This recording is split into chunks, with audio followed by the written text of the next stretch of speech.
लेकिन उन्होंने अन्य राज्यों को भी गुप्त रूप से परियोजनाओं को देने का काम किया, उसकी चर्चा बजट में नहीं है। 58,900 करोड़ रुपए कितनी रकम होती है? गुजरात में 2 सेमीकंडक्टर प्लांट को लगाने के लिए केंद्र सरकार अपने राजकोष से 70,000 करोड़ रुपए का अनुदान केवल अकेला एक योजना देने का काम किया। अभी माननीय महाराष्ट्र के एक सांसद महोदय का मैं बात सुन रहा था कि देश की सरकार ने महाराष्ट्र के विकास के लिए 10 लाख करोड़ योजनाओं को केंद्र प्रायोजित योजनाओं को देने का काम किया। लेकिन महोदय जी, सर्वप्रथम मैं राष्ट्रीय जनता दल के राष्ट्रीय अध्यक्ष लालू प्रसाद जी को धन्यवाद देता हूं, जिन्होंने मुझे देश की संसद में जाने का अवसर दिया। दूसरी तरफ बक्सर की महान जनता को भी मैं धन्यवाद देना चाहता हूं, जिन्होंने बड़े अंतर से चुनाव जीतकर यहां भेजा बिहार की हक की लड़ाई के लिए। मैं इस बजट से भारी निराश हूं। विशेष रूप से गरीबी खत्म करने के लिए इस बजट में कुछ नया नहीं है। वित्त मंत्री ने बेरोजगारी कम करने का कोई उल्लेख नहीं किया है।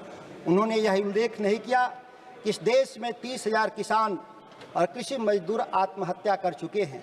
हालांकि इस बार बजट में उन्होंने कार्यरत महिलाओं के लिए छात्रावासों की स्थापना का उल्लेख किया है, लेकिन मैं इस तथ्य पर बोलना चाहता हूं कि योजना बिहार में इसके लॉन्च के बाद कभी नहीं पहुंची।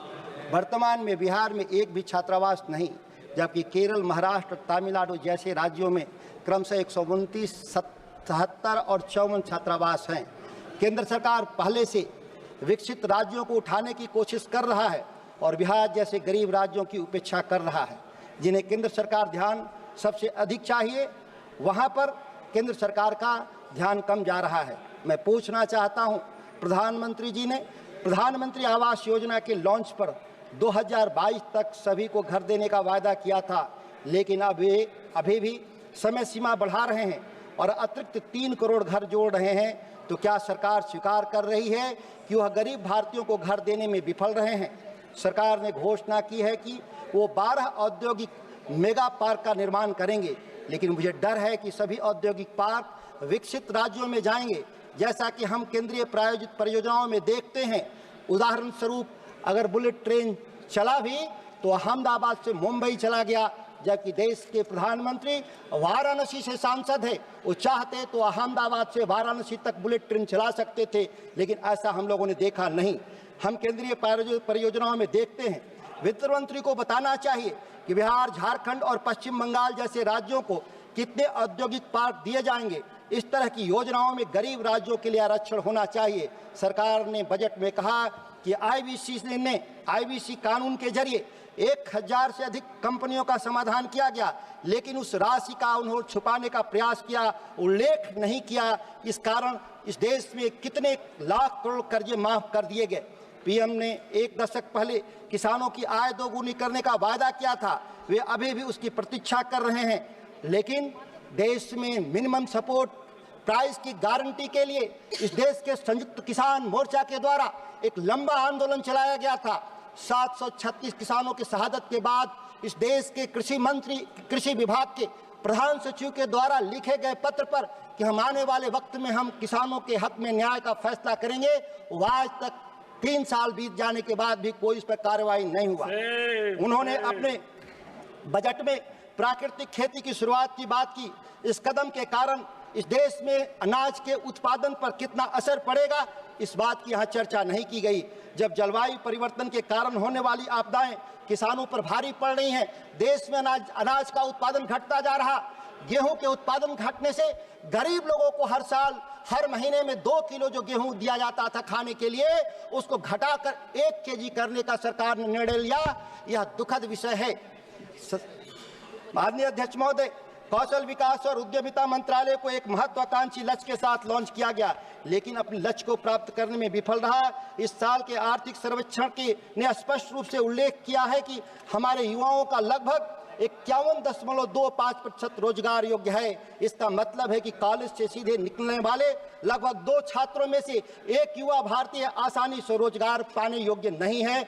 इससे बड़ा दुखद विषय हो ही नहीं सकता। भारत के जो शैक्षणिक संस्थाएं हैं वह उस स्तर पे नहीं है जिससे कि रोजगार के अवसर पैदा कर सकें। भारत की बेरोजगारी दर महामारी से पहले के स्तर की तुलना में अभी भी अधिक है। बिहार को बजट में मिली परियोजनाओं का उल्लेख करते हुए 58,900 करोड़ रुपए का सरप्राइज मिला, लेकिन उन्होंने अन्य राज्यों को भी गुप्त रूप से परियोजनाओं को देने का काम किया, उसकी चर्चा बजट में नहीं है। 58,900 करोड़ रुपए कितनी रकम होती है? गुजरात में 2 सेमीकंडक्टर प्लांट को लगाने के लिए केंद्र सरकार अपने राजकोष से 70,000 करोड़ रुपए का अनुदान केवल अकेला एक योजना देने का काम किया। अभी माननीय महाराष्ट्र के एक सांसद महोदय का मैं बात सुन रहा था कि देश की सरकार ने महाराष्ट्र के विकास के लिए 10 लाख करोड़ योजनाओं को केंद्र प्रायोजित योजनाओं को देने का काम किया, लेकिन आप देख रहे हैं बिहार को केवल 58,900 करोड़ रुपए जिस तरीके से हाय तौबा मचाया जा रहा है, यह कभी भी बर्दाश्त के बाहर नहीं है। बिहार की 14 करोड़ आबादी जो देश की 10% आबादी के बराबर है, क्या उसको हक नहीं?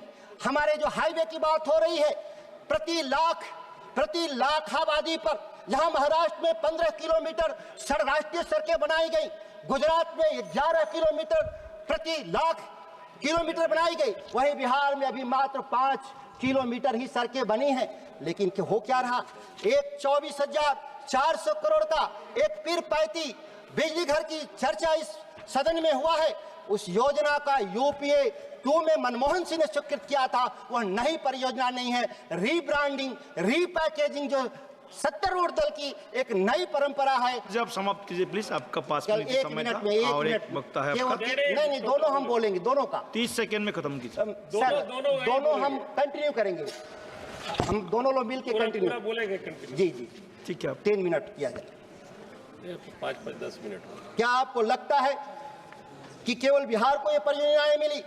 मुझे अच्छी तरह से मालूम है कि इससे ज्यादा परियोजनाएं दूसरे विकसित राज्यों को गए हैं। बिहार के लोगों को झांसा देने के लिए वे इसका उल्लेख बजट में इसलिए कर रहे हैं कि 2025 में बिहार में विधानसभा का चुनाव होना है। यह चुनावी राजनीति का हथकंडा का हिस्सा है, ना कि ये कोई स्पेशल पैकेज का सवाल। प्रति लाख मैं इस बात को आगे बढ़ाते हुए कहना चाहता हूं, अध्यक्ष महोदय, शिक्षा पर खर्च फिर से पिछले साल की तुलना में कटौती देखी जा रही है। अभी भी यह लगातार घटता जा रहा। सरकार शिक्षा के लिए उपकर वसूल रही है, फिर भी आवंटन नहीं बढ़ा रही है। 2004-5 में जब शिक्षा उपकर नहीं था इस देश में, तो उस समय तत्कालीन सरकार 2.3% शिक्षा पे खर्च कर रही थी, लेकिन शिक्षा पर 6% खर्च होना चाहिए। इस लक्ष्य की प्राप्ति के लिए इनकम टैक्स में शिक्षा उपकर जोड़ा गया, जिसके जरिए पिछली साल 65,000 करोड़ रुपया मिला।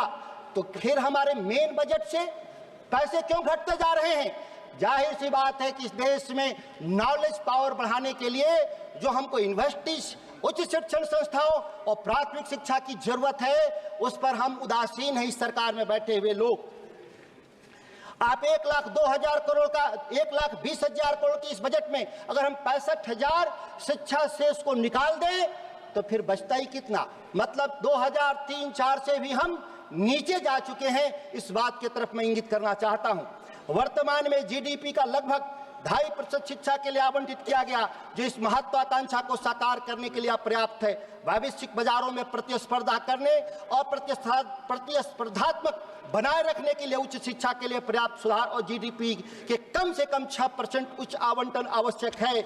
लेकिन कहां है 6%?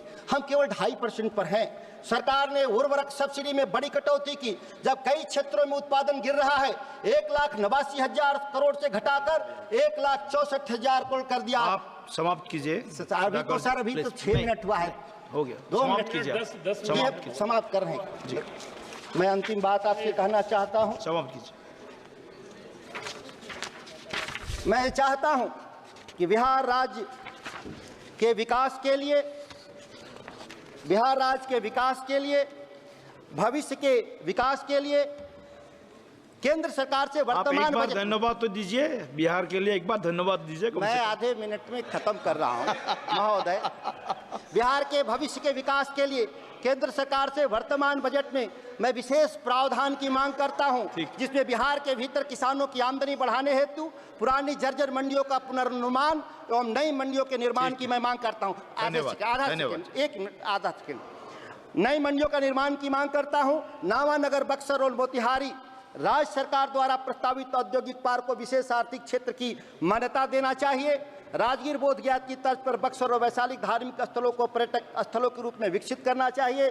बिहार के लिए एक नए ग्रीनफील्ड एयरपोर्ट सभी सुविधाओं के साथ बजटीय आवंटन किया जाना चाहिए। मलविंदर सिंह कांगजी योजना के अंतर्गत रक्सौल एवं पूर्णिया एयरपोर्ट को विकसित करना चाहिए। आरा मुंडेश्वरी रेल परियोजना भाया भभुआ रोड के लिए बजटीय आवंटन की मैं मांग करता हूँ। धन्यवाद सर।